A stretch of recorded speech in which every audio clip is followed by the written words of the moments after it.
2026 Podcast Summit. And I want to talk about some takeaways that I had as a result of that. The conference was the week of July 1st, and it was in Atlanta. Dave Shands and CJ put on a phenomenal conference. So, here are a couple of things that I want to talk about. Number one is if you want to get out of your comfort zone, you have to get out of your comfort zone.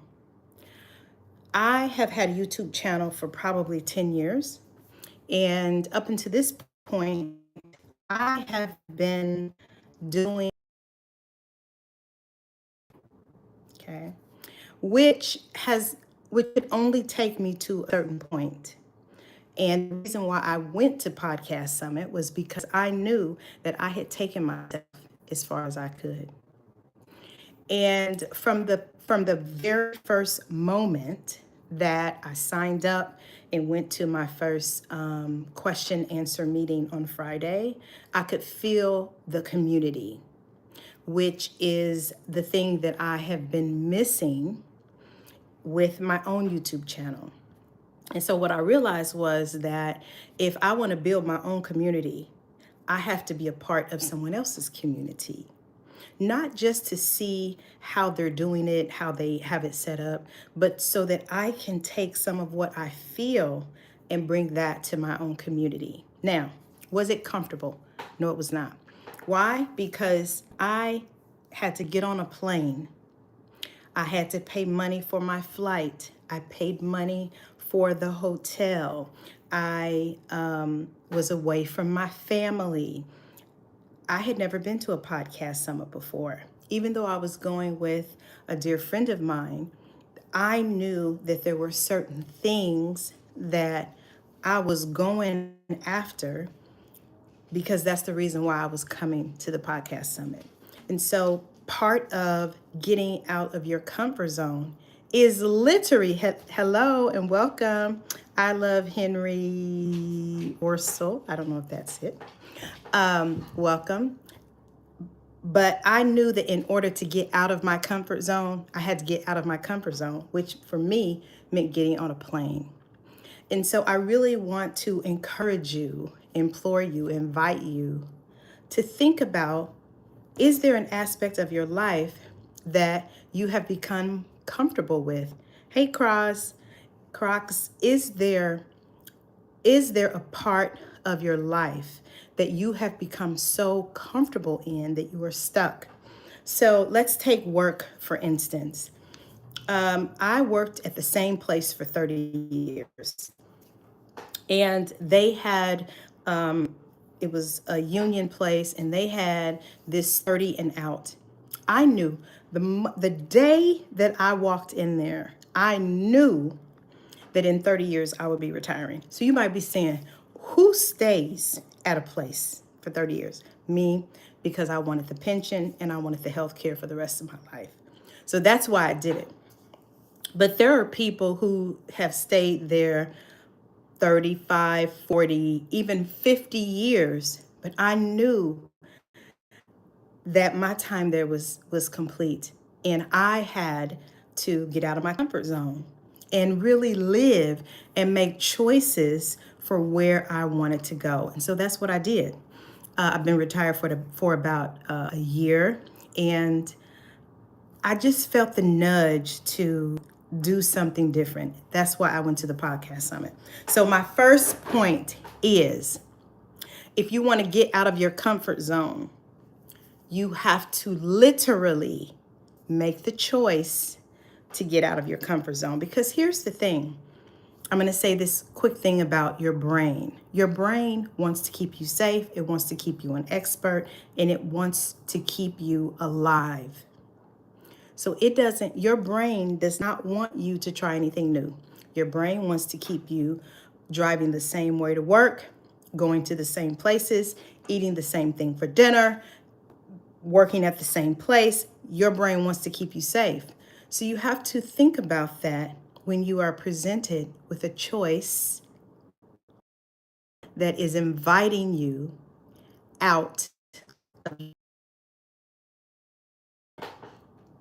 The second point that I learned from Podcast Summit is, am I going to continue to do what I normally do in my business, or am I going to do what works? Am I going to do what I normally do, or am I going to do what works? So to me, that's a little bit different than getting out of your comfort zone, because I could see certain things working for certain people, but I didn't think it could work for me. So let me give an example. So you know how they tell you niche down, focus on your niche. I knew that, but at the Podcast Summit, it really seeped in because CJ, one of the owners, I guess, for Podcast Summit, he put up these images. And you could clearly see what they were known for. He put up an image of Coca-Cola. We know what they're known for. He put up an image of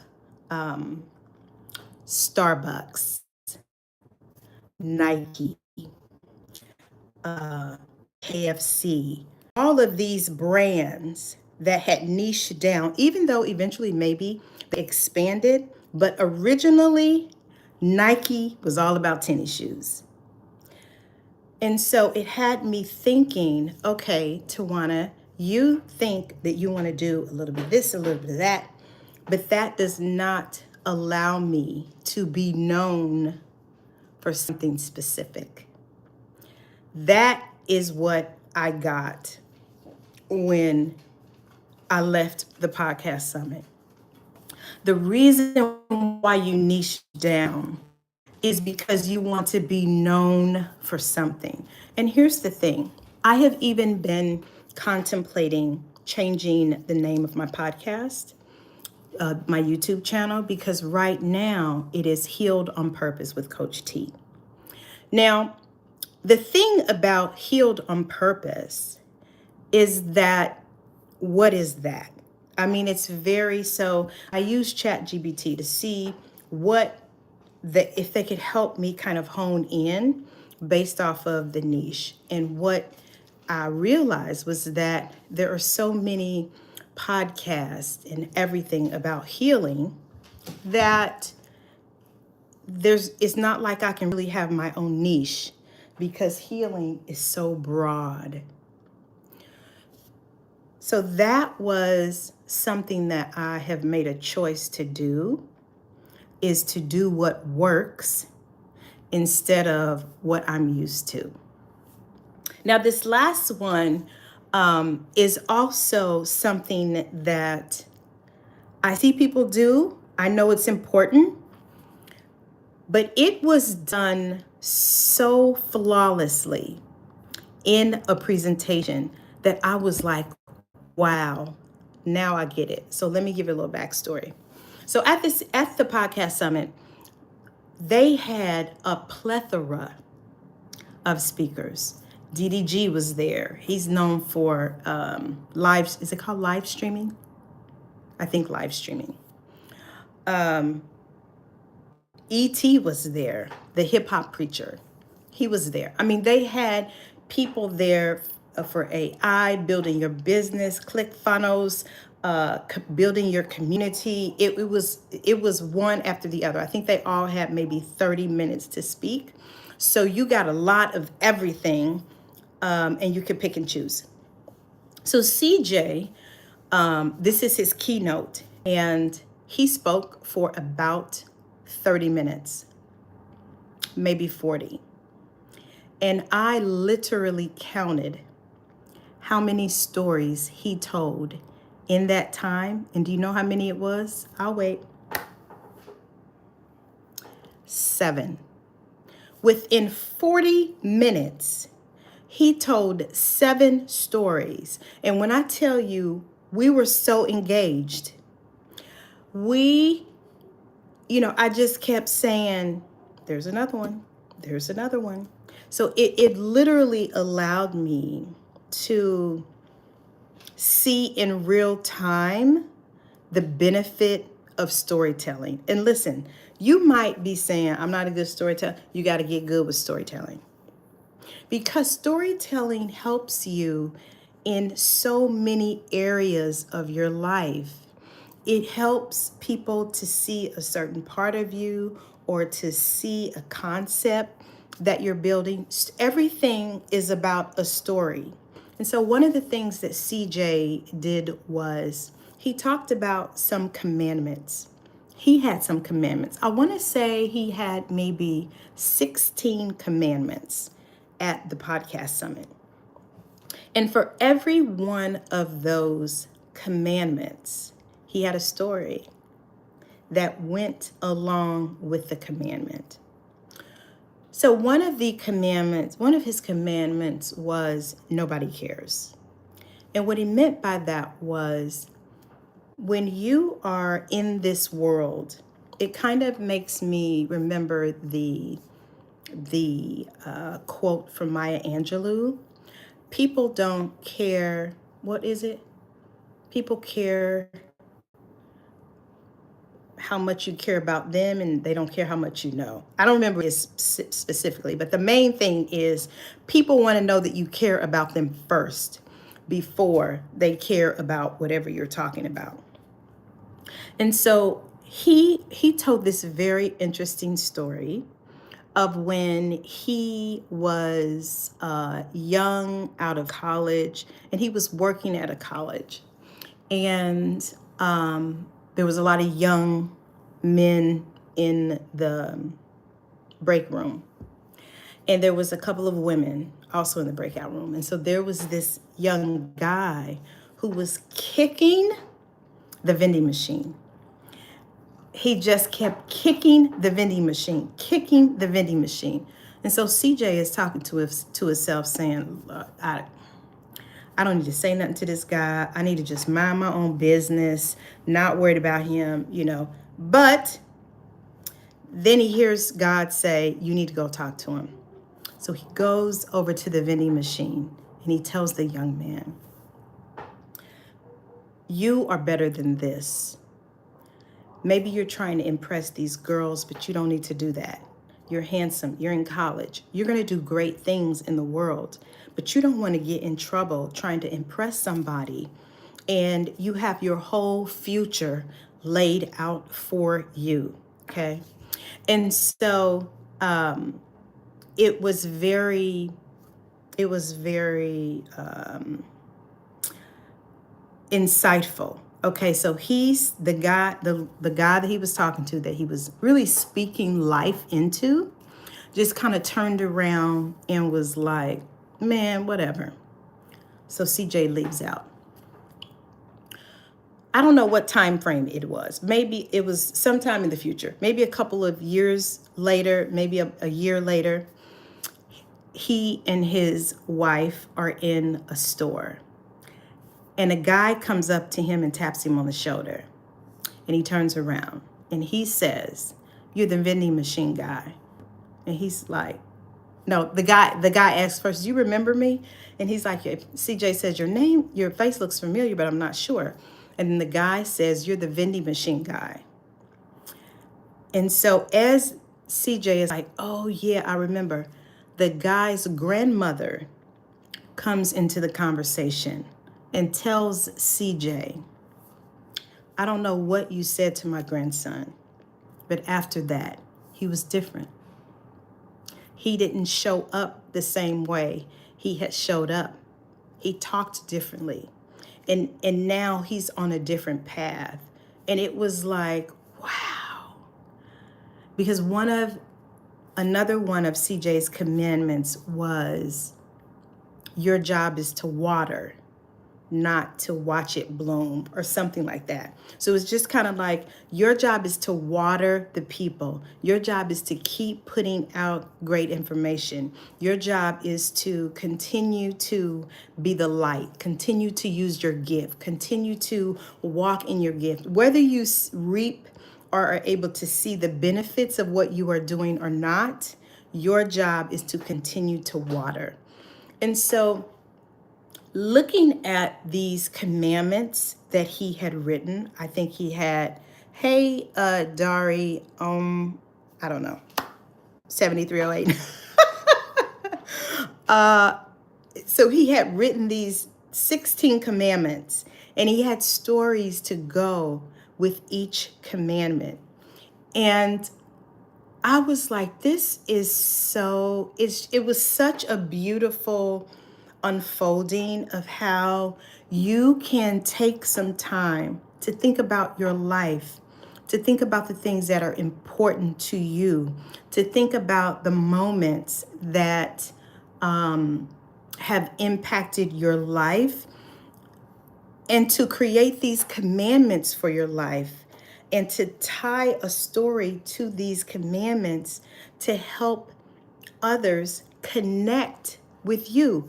It was so awesome. And so another thing that I loved about the podcast summit is that they gave you time. Okay, we're going to sit down and you're going to write down your commandments. He gave us maybe 3 or 4 minutes to write down some things that we felt like were important to us. I was looking for my book because I was going to read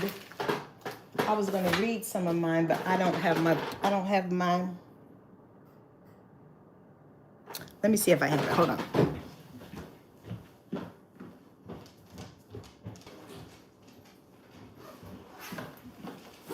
I was going to see if I have some of mine. If I have my book, I don't have it. It's upstairs. I won't worry about getting it. But they gave us time to write down our own commandments. So some of the things I'm just going off my memory. Some of the things that I wrote down that are important to me, that I wrote down as some of my commandments, is think about what you think about. As you are going through life, do you notice, and another one was, notice what you notice. Notice what you notice is so important because it allows you to take a moment, take a beat to notice the things that have your attention. Are you noticing how people are dressed? If they make a misstep with their words? Are you noticing how grateful people are? Noticing what you notice and think about what you think about are really steps that will allow you to have more self-awareness. Because what we notice in other people, hey Carter, Nicole, Ashley, what we notice in other people says a lot about ourselves. And so I keep wanting to say 10 commandments, but it's not 10 commandments. It's like, what are your own personal commandments that you live by that are important, that are like quotes for your own life that mean something to you? Another one that I had was to get a prayer partner. I've had a prayer partner for 7 years. We thank you so much for the likes, for the hearts. I've had a prayer partner for 7 years. We pray every day. We pray every day for the last 7 years. It doesn't matter if we're sick. It doesn't matter if we're out of the country. It doesn't matter if we're working. It doesn't matter if we're on a plane. It doesn't matter. We pray every single day for the last 7 years. And when I tell you, it has changed my life. I have not done anything that consistent every day, ever. Well, I mean, shower and brush my teeth, that kind of stuff, yes. But it has given me so much joy and peace and happiness and connection. And so that is really one of the things that I think can change your life, is to get you a prayer partner. Now, do you have to pray every day? Absolutely not. I'm just an overachiever. Maybe it is that you pray once a week, every other week, once a month. It doesn't really matter how often you pray. What matters is that you're doing something every day. So that is one of my commandments. Another commandment that I had was journal. Let me ask us, okay, I'm going to try something new. Can I change this? Mine is pink. Okay, I don't know. Let's do that. I'm trying something new, y'all. Did that work? Done. I don't know if that worked. Anyway, so let me see. What was I saying? I was telling you, get a prayer partner, think about what you think about, notice what you notice. Oh, journaling. So listen, I know times may be rough for some people. And even though I'm a coach, I know that everybody can't afford a coach. Everybody can't afford to go to therapy. If you have a therapist that you really like, they may not be taking new clients. I get it.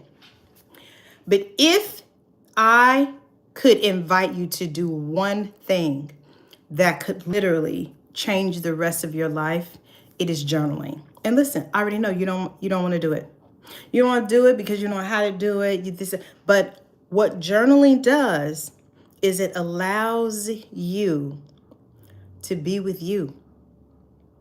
It allows you to be with your thoughts. It allows you to think about the things that you think about. And it allows you to notice what you notice. And listen, I think I have a journaling, I'm going to do another one though. I think I have a journaling prompt in my Stand store. It's free, but you can Google journaling prompts for whatever it is, for self-awareness, for self-love, to find out what my purpose is, to heal, to grow, to transform. You can ask anybody you want to about a journaling prompt. But when I tell you that journaling is one of the simplest, easiest, cost-effective things that you can do to change your life, that is exactly what I mean. Now, here's the thing. I have also encouraged people, because some people need accountability.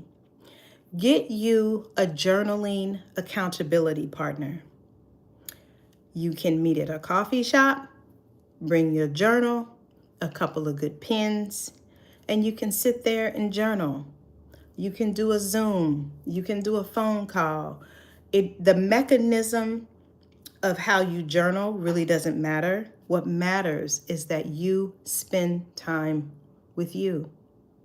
Because journaling really allows you to get quiet and think about what you're thinking about.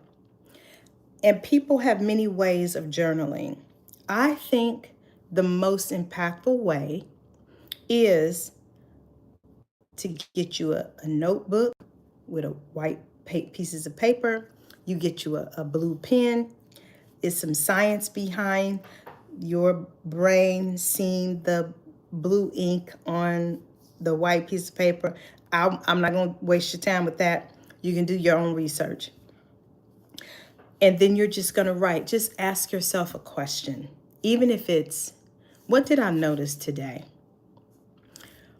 What conversations did I have? What would I like my life to feel like? Not look like, because there's a difference. And you want your life to feel how it looks and not be so focused on only how it looks. You want your life to feel good and connected and joyful and kind and abundant, and not be so focused on how it looks, because there's a big difference. And so that is also one of my commandments that I wrote down at the podcast summit. So another takeaway that I got from the podcast summit is when you are in a space of people who are doing some of the things that you are doing, there's a certain energy in the room. So let me give you an example. So the first day that I went to the podcast summit, I went down to catch the Uber. And I had called the Uber. It was like 4 or 5 minutes away. And I come down the walk. I'm standing outside. It's a beautiful morning. And I see this young lady. And I was like, hey, how are you? And she's like, fine. And I don't, you know how you meet somebody and it's a good connection energy. And I was like, hi, my name is Tawana. She was like, you here for the podcast summit? I was like, yes. She's like, my name is Leah. And she said, did you already call an Uber? And I was like, yes. She's like, how far is it away? I said, it's 4 minutes. She's like, cancel it. You can get in with me. Mine is only 2 minutes away. I was like, oh my gosh, perfect. Now, we get in the Uber. When I tell you we are chitting and chatting and a chatting and a chitting, I gotta let my dog out. We had the best conversation, the best connection. She is an actor. She lives in California. She has a beautiful platform. So we chit chat there, and we just had a great connection. And she's like, hey, I'm gonna have you on my podcast. I was like, fine. She texted me today and was like, hey, send me your information because I want to have you on my podcast. And I was like, great, here it is. Awesome. That is what happens when you make a commitment to yourself to get out of your comfort zone. When you put yourself in a room of people who are going in the same direction as you. They may not be doing the same things that you're doing, but they're going in the same direction that you are going in. That's just one of the beautiful connections that I made. And so I just wanted to come on here for a few minutes to encourage you to make the choice, to get out of your comfort zone. Because if not, you are making the choice to stay in your comfort zone. Because choosing not to choose is also a choice. Choosing not to choose is also a choice.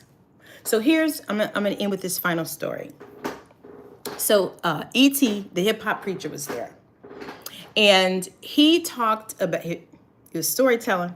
Here's another story. He tells this story of this young guy who he met. And he also met the little boy's grandmother. And her deepest desire for her son, for her grandson, was that she be able to watch him graduate. Okay? E.T. knew that, the grandson knew that, the grandmother had taught that would be one of her greatest joys. As it happens, the grandson got into a little trouble in high school. You know, he got put out, this, that, and the other. Anyway, to make a long story short, he does graduate from high school, but not before his grandmother passes. So he thinks about that. So what E.T. said was, you think you have more time. You think because you've had time that you will always have more time. And I am here to tell you that may not be the case. So I don't know or care what it is that is your gift, that is your passion, that is why God has you here, that is the thing that you are good at. I don't care what it is. I would invite you to get busy about it because you don't know how much time you have left. And there is a community of people who are tied to you, who need to see you be courageous. so that they can be courageous. They need to see the example in you so that they can be an example. Listen, subscribe, follow, comment.